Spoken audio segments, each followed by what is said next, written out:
Good thing we live like right in the heart of Canes country, because I think this is going to be Canes kind of against the world from a national perspective. There's already some of that going on where like national opinion makers were literally at a loss for words when the Canes did anything good, right? Just, how did that happen? But when it comes to Canes versus Caps, I think it's going to be Canes against the world. I think it's going to be very easy for the team to feel like if you aren't wearing their jersey, their sweater, you're against them. First of all, Washington's the higher seed, right? Canes are going to start on the road. Washington was the best team in the East this year. That's inarguable, right? That's a records thing. They played really, really good hockey this year. Ovechkin. It's everybody's sweetheart right now, isn't he? He just broke the record. He's drinking beers after breaking the record. He's Ovi, right? He's the one you'd want to hang out. He's everybody's sweetheart. Huh. The belle of the ball. I guess. The Canes were the drama-filled team, right? They had the two trades. Oh, Mikko doesn't want to play there. Oh, Gensel didn't want to, but everybody was, they tried too hard. They swung for the fences and didn't. The conversations around these two teams are exceptionally different in order for them to end up in the exact same spot, right? They're facing each other in the second round. I mean, all the way down to, as far as like, if you squint with one eye and completely close the other, what something looks like, right? The Canes and Caps, their second to last regular season matchup, they had all the fights, right? They had more penalty minutes in a home win for the Canes than any home win they've ever had. The Caps were 100% the instigators, right? They were down by a bunch. They were getting their tail kicked, and they lashed out. They threw some fits, and it progressed from there. But after the game, what was everybody mad about? They're mad at Jalen Chatfield, who did not instigate his own fight and was not on the team that was doing all of the instigating. Just, well, Canes and Caps, right? The Caps, they can be the jerks, and people make them the victims. Rod Brind'amour talked to the media, and he basically said everything against the Capitals is going to have to be earned. There's a reason they're a good team and one of the best this year is that they don't give you games. You got to earn them, and so I don't envision that they're going to be taking extra penalties. That's just not how you win. So yeah, it's going to be a physical series. We understand that. It's playoffs, and we expect that, but I don't expect a lot of unnecessary penalties. Got to earn it. And then, Dennis, I assume and I hate unwritten rules and I don't memorize them. I assume the unwritten rules say any beefs pause during the postseason as far as like settling them with your dropping gloves.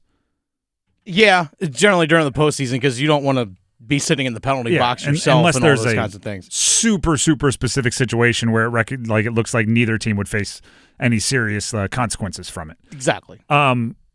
I don't expect any of that. But I do expect everything I just said, paired with everything we've heard from the Canes since the trade deadline, to really make for a narrative that the Canes can build upon. Right? Any run through a postseason, particularly one that doesn't come from a top seed, right? Because it's hard to, rally the troops with rousing speeches when you're the Goliath. But any run from a team that is gonna maybe surprise some people, there's usually like a mantra, a rallying cry, bunch of jerks. There's usually something that the team latches onto.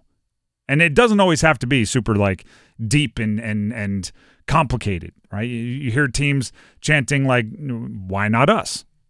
Right? Remember the NC State, why not us? You gotta believe. I've seen multiple teams go with the you gotta believe, and that basically just means when you're down, you gotta believe, right? And that sparks them somehow. For the Canes this year, I don't know the exact phrase, but it's going to be some form of you gotta want to be here. Guys want to be here. Because that was the negative narrative around the trade deadline. Mikko Rantanen didn't want to be here, followed up by Jake Gensel didn't want to be here, even though I don't know if that's all the way true, but that was the narrative.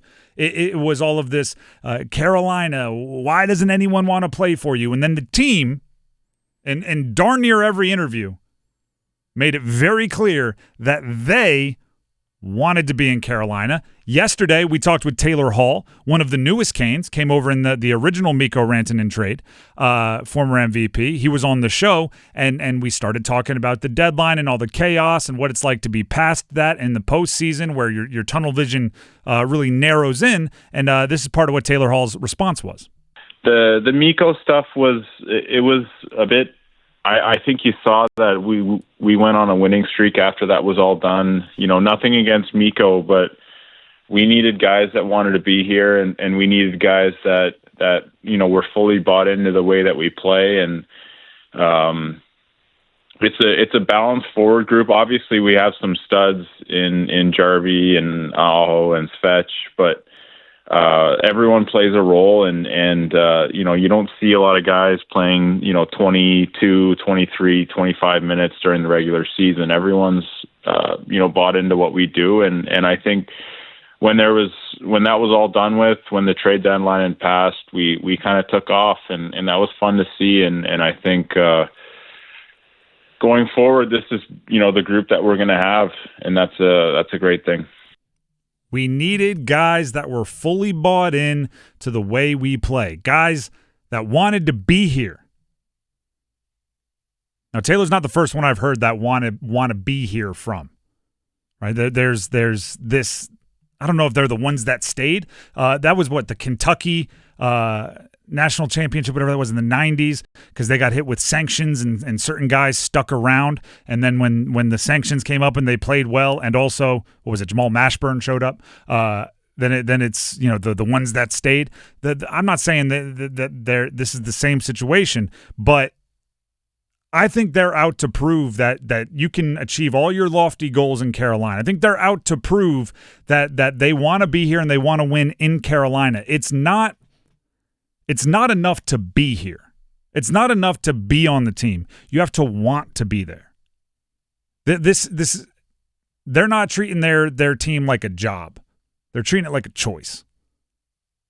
Right? I'm sure we've all known people at the jobs we've had, and they're there why. It's like in the interview, can you tell me why you would be a good fit for this job? Well, I need money, and I heard you're giving it by the hour to whoever does this, so I'm willing to, right? So, what do I have to learn in order for that transaction to occur? Because rent's due. That's one way to look at a job, and there are professional athletes that look at it that way. I don't think they want those guys in the Carolina Hurricanes locker room. They want guys who want to be Canes. Hey, why are you the right fit for this job? You better have answers, right? Well, your system does this, your culture does that, my personality fits in this way. My favorite part about that quote from Taylor Hall that we just played, right?